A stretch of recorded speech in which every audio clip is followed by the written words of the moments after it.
And what is up, my guys? Are you guys pumped like me for this? I I'm sitting around on New Year's Eve and I'm like, all right, I I'm pretty bored. I mean, I got nothing going on. I mean, I'm not like going out or anything. Nowhere's even open. And I was like, you know what? Let's just like check out what's going on with Trevor Lawrence. You know, Trevor Lawrence is my guy. I'm a huge fan of his nowadays. So I figured we'd check out some Trevor Lawrence. So that's what we're gonna do. And just glad that you guys are here. This is Jaguars United stream. If you don't follow us on Twitter, we're at Jaguars_United. Instagram, I'm gonna try to get better with Instagram, but gotta be honest with you, I'm just not like good at Instagram. I don't ever think to go on Instagram. I'm on Twitter all the time. I mean, I'm all over Twitter, and I think we're going to pop into some Twitter. But look, if I usually get shut down by YouTube for playing YouTube clips on the stream. So I tried to backdoor it a little bit tonight. So I like pre-recorded the highlights and like cut them up myself on Adobe. No guarantees or promises on what'll happen, but we're going to try. We're going to try to watch some films without getting shut down tonight, but there's no telling. Shout out to the chat. This is all about the Jags fans here. Zach Becker says, "What's good?" I gave him props. He was the first one in. What's up, y'all? From Elliot Crabtree. What's up? What's up? Happy New Year's Eve. Like, I think everyone's excited about New Year's Eve, and it's not going to be a live show. I mean, I don't expect you guys to count in the new year with me. As much fun as that sounds, and as much as I would love to do it, I got other stuff I got to do. So this is going to be just a little bit of a show, but I think we're going to do just a couple of Trevor Lawrence highlights films. So let's do that for sure. Christian Charles says, "Yo, Elliot Crabtree will finally going to be good." M. Nolfan says, "Where's the likes, boys?" Saying, "Where's the likes?" M. Nolfan, I saw him talking trash about the place, about the sushi I recommended to him earlier. So I need to hear about what happened with the sushi, because apparently on Twitter he went to saying that it wasn't as good as I claimed. So we'll see. Christian Charles is "Oh, sneaky," but enough about me talking. Let's see what happens. Let's just watch some Trevor Lawrence films. So we're going to watch with some Notre Dame. This was like his most recent game. This is why I love this game. It's because it was the most recent.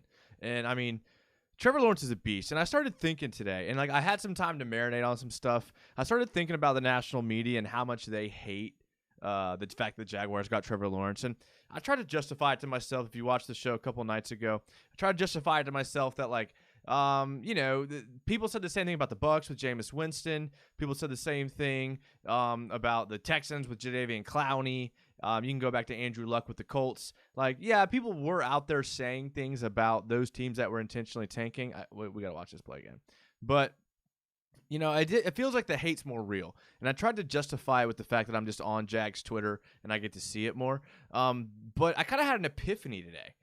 Like, it kind of hit me, like, on the side of the head. I don't know why I didn't think this before. But I think the reason why the national media and everyone's hating on the Jags so much about getting Trevor Lawrence is because Trevor Lawrence is a generational talent.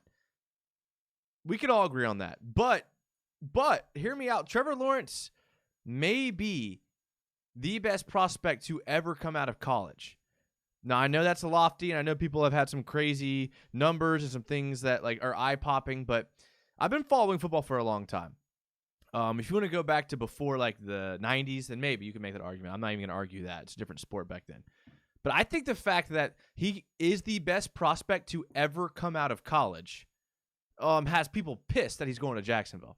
Like, the dude is a beast, and he's the type of guy that can come into a team instantly and make a team better. I mean, look at what Joe Burrow did. Joe Burrow instantly made the Bengals better with no help around him, and he's probably pales in comparison to Trevor Lawrence. Let's watch this play. We're here to watch Trevor Lawrence films. It's New Year's Eve. We're getting excited about 2021. 2021, the year of Trevor Lawrence. I like this play a lot because, I mean, I love athletic quarterbacks, and he's a beast.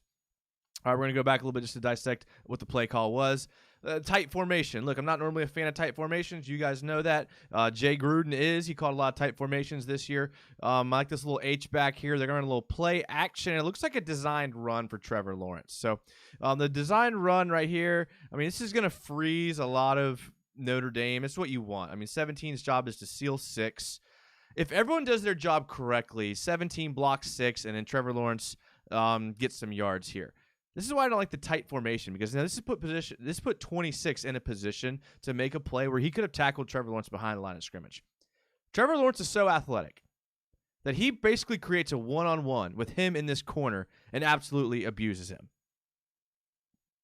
Like just totally abuses him. Like, yeah, like you're gonna do that. Bad idea. 26 comes down, and look, he might have bit a little bit hard on this plant foot here. But I mean, look at what we got going on here. I mean, 26 should be able to make this play, and Trevor Lawrence is just like, nah, this doesn't even scare me. We make a run to the outside, and now he goes out of bounds 2 yards for the first down. Now you're looking at 2nd and 2. Beast, absolute beast. Some of the comments here. Zach Becker says, I've never seen so much hate on a team as the Jags getting the number 1 this year. Well, yeah, I mean, I'm telling you, it's because Trevor Lawrence is legit a generational quarterback. Christian Charles said, hated us in 2017 too. Zach Becker says, you think he breaks the Jags rookie touchdown record? Absolutely. Absolutely. Maybe even pushing the NFL rookie touchdown record. I think he breaks every single record that exists in Jacksonville for rookies. I mean, it's not like the Jaguars haven't tried on rookie quarterbacks. I mean, they tried with Byron Leftwich, Blaine Gabbert, Blake Bortles. I mean, they tried.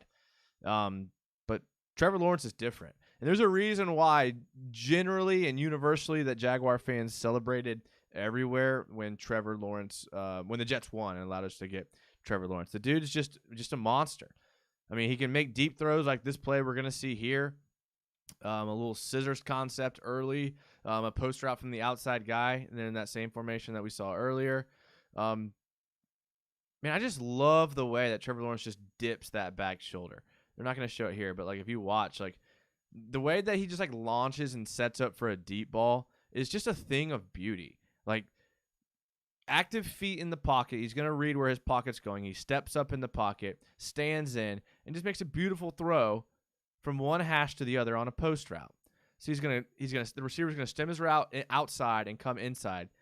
I mean, that's how you win games. I mean, you don't think the Jaguars have any receivers that can do that? You can throw it up to Laviska Shenault, DJ Chark, Keelan Cole if he's still on the team. I don't think he will be, but I mean, you got all kind of receivers that can make that play. And then if you go out and you draft a guy, I mean, then it's just game over. I mean, if you draft a receiver to combine with who the Jags have now, Shenault and Chark.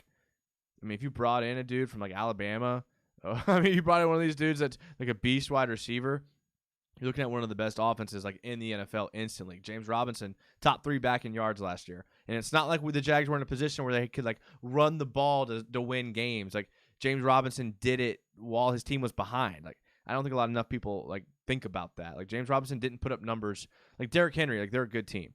Yeah, he put up good numbers. Like, you know, guys like that, they're going to put up good numbers on a good team. James Robinson put up rushing yards on a bad team. So I think that speaks to him as a player, and I think that speaks to the offensive line, as I think they're a little bit better than people give them credit for sure. Aussie fan here. Let's go Jags. M. fan, what can we get in return for Minshew?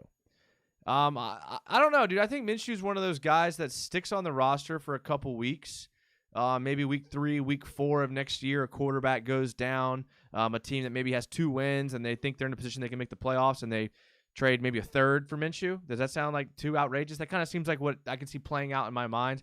It's going to depend on who the new GM is. The new GM is going to come in and either again, I mean, I love these plays where Trevor Lawrence runs. I don't know why. I just love this so much. Like, first of all, like, look how, like, I don't know, you can't really see it because this little ticker's in the way. I apologize. But, like, usually when they show this, like, started and then, like, since, here, I can pull it up.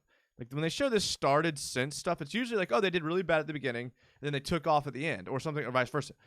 Started 4-6, 21 yards, since 4-5. So, like, I understand what they're trying to do here with the yards and the touchdown, but, like, the dude does not throw incompletions. Like, if you run your route and you do what you're supposed to do as a receiver, like, Trevor Lawrence is going to find you open.